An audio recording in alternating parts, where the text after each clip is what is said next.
Hello everyone, আজকে ভিডিওটা একটু অন্যরকম। আমি গেছিলাম দোকান থেকে ময়দা আনতে। এদিকে আমাকে দেখে ছাগলটা দেখছি পেছু পেছু চলে আসছে আমার। তো বাড়ি গিয়ে ঝটাপট ময়দা মাখতে বসে পড়লাম, কারণ আজকে আমি বাড়িতে বানাতে চলেছি মোমো। তো প্রথমে আমি ময়দার ডোটা মাখিয়ে নিলাম, কারণ এটা আধ ঘন্টা রাখতে হবে। ততক্ষণ আমি মোমোর পুরটা রেডি করে নিই। তো কড়াই প্রথমত তেল দিয়ে দিয়েছি, তেলটা গরমও হয়ে গেছে। তো আজকে আমি করতে চলেছি ভেজ মোমো। পুরো রেসিপিটা তোমাদের সাথে আমি শেয়ার করব। তো প্রথমেই আমি দিয়ে দিয়েছিলাম কাঁচা লঙ্কা, তারপরে রসুন আর আদা কুচি। তো ওটা ভালো করে একটুখানি ভেজে নিয়ে পেঁয়াজটা দিয়ে দিচ্ছি। এখানে আমি পুরো পেঁয়াজটা দেবো না, কারণ আমার পেঁয়াজ বেশি হয়ে গেছে। তো পরে গিয়ে আমার মনে হয়েছে না, পেঁয়াজটা সবটা দিলেই ভালো হতো। তো তারপরে দিয়ে দিলাম ক্যাপসিকাম। এরপর পেঁয়াজ আর ক্যাপসিকামটা একটু ভেজে নেব। তারপরে এরপর দিয়ে দেবো বাঁধাকপি। তারপরে দেবো একটু স্বাদ মতো নুন, একটু গরম মশলা, একটু কাশ্মীর লঙ্কা গুঁড়ো আর একটু হলুদ। সব কিছু দেওয়ার পর সবজিটা ভালো করে নেড়ে ভেজে নেবো। তো তোমরা দেখতে পাচ্ছ কী সুন্দর লাগছে দেখতে, কালারটাও খুব সুন্দর এসছে। তো এরকম করে ভেজে দেখতে পাচ্ছ খুব একটা ভাজা হয়নি, এখনও একটু একটু কাঁচা ভাবটা, যাতে খেতে আরও বেশি ভালো লাগে। তারপরে তুলে নেবো।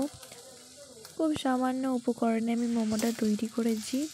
তোমাদের ভালো লাগলে তোমরা বাড়িতে করে দেখো, ভালো লাগবে। এরপর ময়দার যে ডোটা তেল মাখিয়ে রেখে দিয়েছিলাম, ওটা একটু ভালো করে হাতে করে নিয়ে নেবো। দেখতে পাচ্ছ জিনিসটা কতটা নরম হয়ে গেছে। তো এরকম করে ভালো করে একটুখানি মেখে তারপরে এগুলো নিয়ে আমি ভেতরে সবজি মানে সবজিটা দিয়ে আমি ভালো করে এক হাতে ক্যামেরা ধরেছিলাম, তাই এই শেপটা মোমোর শেপটা এরকম আমাকে দিতে হলো, কারণ তখন স্ট্যান্ডটা আমি নিয়ে যেতে ভুলে গেছি। তাই আমাকে এক হাতে ধরেই আমাকে মোমোটা তৈরি করতে হলো, তাই মোমোর এই শেপটাই দিয়েছি।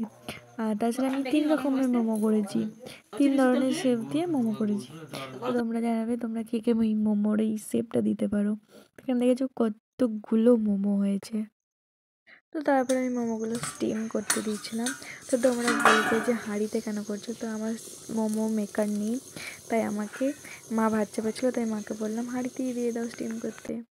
তারপরে তোমরা দেখো কত সুন্দর খেতে হয়েছিল। ভেতরটা দেখছো কেমন সফট হয়েছিল মোমোটা। তো মোমোটা খুব সুন্দর খেতে হয়েছিল। তোমরা বাড়িতে চাইলে তোমরা রেসিপিটা করে আবার ট্রাই করে দেখতে পারো। তো খুব ভালো লেগেছে আমার। তো ভিডিওটা এইটুকুনি। ভিডিওটা ভালো লাগলে একটা লাইক কমেন্ট শেয়ার করে দেবে। আর তোমরা এরকম রেসিপির ভিডিও যদি চাও তোমরা আমাকে কমেন্ট করতে পারো। আমি আরও অনেক রেসিপি করে দেখাবো, ভিডিও করব। তো ভিডিওটা এই পর্যন্ত। টাটা, বাবাই। নেক্সট ভিডিও খুব শিগগিরই আসছে। টাটা।